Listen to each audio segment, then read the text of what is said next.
Good morning to everyone. সকাল থেকে ভীষণ বৃষ্টি হচ্ছে, তাই দেখি গাছে গিয়ে এতগুলো জবা ফুল ফুটেছে। ব্যাস, আমাকে আর পাই কি, মন তো খুশি হয়ে গেছে।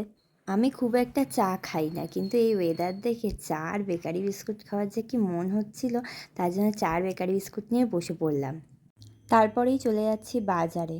না না, বাজার করতে না, একটু পরোটা খেতে।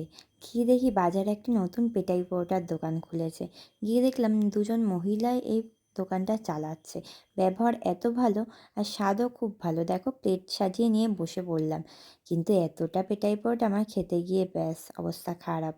তারপর স্নান করে উঠে একটু ফল খেলাম। তারপর লাঞ্চের জন্য থালা সাজিয়ে খেতে বসে পড়লাম।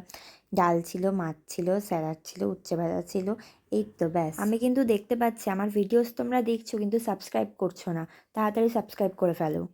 রাতে বিরিয়ানি খেয়ে এবার ঘুম দিলাম। ব্যাস, টাটা।